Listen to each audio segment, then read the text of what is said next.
But first, Suella Braverman has been urged to withdraw divisive comments around child sexual exploitation by dozens of medical bodies, businesses and Muslim community organisations. And a number of organisations across the country have written to Rishi Sunak today to express deep concern at what they branded irresponsible and divisive rhetoric from the Home Secretary. Baroness Sayeeda Warsi is a Conservative peer and, of course, a former minister, former co-chair of the Conservative Party. And Sayeeda, although you're not a signatory to these letters, you're sympathetic, I think, with their content. Why?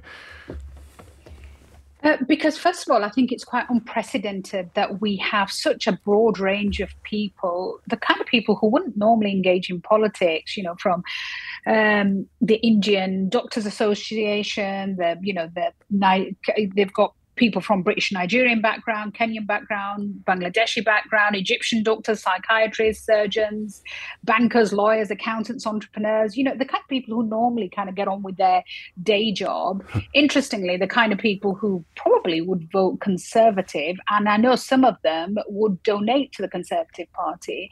For people like this to come out and say enough, and this rhetoric has to stop, is really quite unprecedented.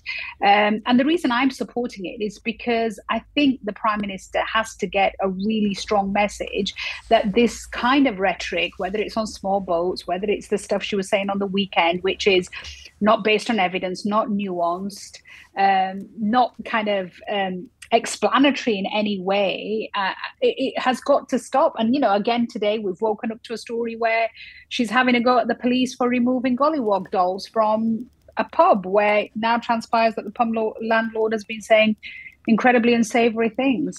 About lynchings, for anyone who's not fully across that story, a long and inglorious history of avowedly racist comments and commentary. Why is she doing it? Why do you think she's doing it? Well, there are only two explanations, aren't there, James? Either this is a deliberate election strategy, which is divisive and is damaging for the country. Actually, as a Conservative, it's long-term damaging for the brand of the party, and will in the end cost us votes and an election. Either that's one explanation, and it's a disturbing kind of explanation, or the other explanation, which I think is just as disturbing, is that she's a Home Secretary that can't make policy on evidence and is unable to communicate policy in a way which doesn't need to rabble-rouse and be racist rhetoric. We're referring... But either way, it's not good news, is it? Well, not for your party. What's happened to the party you joined, do you think? I actually Does it still thought that exist? with the change of... if you think about the people that I sat around the cabinet table with, James, Ken Clarke, Dominic Grieve, Justin Greening, David Willits, David Cameron, no, it doesn't exist. That centre ground, what I thought was liberal, conservative, one nation party, it doesn't exist. And it is deeply disturbing that so many people in that centre ground have been culled. But I did think that the change of leadership with Rishi Sunak taking over could be a moment to restore sane politics, evidence-based politics, grown-up politics again. And I think it just seems that as long as the Home Secretary is there and the Prime Minister doesn't have the backbone to kind of call her out or get rid of her, then that same kind of politics that we've seen for too long now of, factless, evidenceless, kind of rabble-rousing type of politics continues. And it's dangerous. I mean, we're 18 months potentially out from a general election. I genuinely hope this is not what we're going to see on a week-to-week basis, because divisive rhetoric might win you a couple of votes, might even win you the odd election, but it damages the country, James. And in the end, my clear view is that if you are a Conservative and you are a patriot, then your commitment to keeping your country united and safe and secure comes over and above winning the odd election or the odd vote here and there, because your commitment to your country should come before your commitment to your party. And some people listening will be keen for me to point out to you that the grooming gang incidents in Rochdale, Rotherham and Telford were largely committed by men of British Pakistani heritage. So when she singles out those crimes and those areas, what is she doing that is problematic specifically? I think what's interesting in all three letters is that that is acknowledged, that the clear acknowledgement is that every single perpetrator of every single sexual violence against a child in this country should be brought to book. It is a tragedy, James, that 500,000 children in our country are sexually abused or exploited every single year. That's 1 in 20 children. The overwhelming number of them are tragically exploited or abused within their home by their family or their close friends and acquaintances. And what the Home Secretary should be doing is making sure that no perpetrator feels that they will get away with it and no child feels that they are not protected. I think what concerned people and the reason that prompted them to write this letter was two things. One, the fact that she chose not to make that distinction and not to base it on her own evidence, because the Home Office reports clearly show that the vast majority of perpetrators are white, and that there isn't this link, this cultural link or this political correctness link, which her and the Prime Minister keep speaking about. And this has been proven in report after report, including the Linden report, which was out less than 12 months ago. So one, I think the concern was that she hadn't based this on actually protecting victims. And this was the strongest point that the medical professionals were making who deal with victims of sexual exploitation. But secondly, that there were no caveats. If she had said, look, there are a small number of very high profile cases in these particular cities which have had this particular form of sexual exploitation, where the majority of the perpetrators were of this origin, i.e. what I am talking about is a subset of a subset of a subset of a subset of perpetrators, and I have chosen to make those perpetrators my priority and the protection of those people subjected to sexual exploitation a priority, I think people would say, fine. It's odd that you would choose which perpetrators to go after and which children to protect. It's an odd way for a Home Secretary to make decisions, but I think people would be completely behind her. But she didn't say that. She said all British Pakistani males. And that includes, people that we know in public life, Zayn Malik from One Direction, Adil Ray, who does Good Morning Britain, sports stars. It includes my dad, and the they father have that, of 5 girls. So some of those, who's a massive feminist. Some of those men have been revealing some of the racism and some of the abuse that they've received since those comments. The musician Nitin Sawhney as well.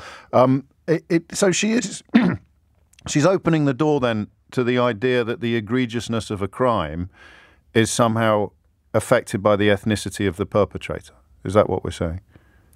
And her own Home Office reports show that there is no link to that. But she's also deciding that she's going to pick and choose which crimes matter to her and which don't. So in the whole spectrum, tragically, of 500,000 children being sexually abused and exploited in our country every single year, she has decided that this small number of a subset of a subset of a subset are the ones that she's going to focus her energies on. And it just seems like an odd way in which to make policy. And it also means she's creating blind spots, because if the perpetrator doesn't fit Suella Braverman's version of a perpetrator, then we're going to overlook them. If a victim doesn't fit Suella Braverman's of an interpretation of what a sexual exploitation victim should be part of. And what's really interesting is one of the groups that have signed this letter, the Muslim Women's Network, have done work where they've found Asian victims of these perpetrators. And there's a huge injustice in the way in which a lot of this has simply not come to the fore. And if I was Home Secretary, the first thing I would be doing is asking for heads to roll in the police and in the local authorities who looked at these girls and didn't overlook the fact because they were being politically correct. I mean, it beggars belief that a police force, which sadly consistently has been accused of being institutionally racist, is somehow tiptoeing around not wanting to offend brown people. The reason they didn't treat these girls well because there was a class issue. They saw them as dispensable. They saw them as not being worth the effort. They saw them as coming from broken homes. They saw them as coming from troubled families who in the past had connections with the police. They saw them literally, tragically, words that were used by victims, trash. And they ignored them. And I would like the Home Secretary to be going in there, not walking around the streets with the police officers, but holding them to account, as the IOPC report from last year showed, saying who was responsible for this, and heads should roll that you did not protect these children. Finally, and I asked this question with a bit of discomfort. It's certainly not one I could answer, but is Suella Braverman's own ethnicity pertinent here? Do you think that a white Home Secretary would have been able to make these comments with a degree of impunity? I don't think any of my colleagues can use the pigment in the skin as some sort of a defense mechanism to say they're not racist. Brown people can be racist too. And if you're are you calling your language, are you calling the Home Secretary racist? I am calling her rhetoric racist. I am. And I'm supporting the letters which call her rhetoric racist. And I think and I say that as somebody who was subjected to racism growing up, in the 70s and 80s. This is not a term that I use loosely, and it's certainly not a term that I use easily when I talk about another woman of colour, another parliamentarian of colour. But I think that somehow we have to call this out, just because people of all colours and all backgrounds and all sexualities can be homophobic, and people of all backgrounds, sexualities and colours can be racist. We only have to look across at what happened in places like Burma, where people kind of thought Buddhists couldn't be violent, and then we saw what happened to the Rohingya community. We look at racism existing today in Modi's India, and the violence that minorities, including Christians and Dalits and Muslims, are subjected to show that there is just clear racism at play. And so I just think it is important for us to call this out, and for us to say that just because you are a politician of colour does not mean that you can engage in language which a politician who's white would not be considered acceptable. That language would not be considered acceptable for them to use. But also remember, Jim, she's the Home Secretary. She should be using her words carefully. She should be measured. Her policy making should be rooted in evidence. She should be thoughtful. She's responsible for the security of our country. We need a grown-up in that role. We certainly don't need somebody who's trying to, perform some sort of Trump tribute act. Crikey. Baroness Sayeeda Warsi, many thanks indeed for your time this morning.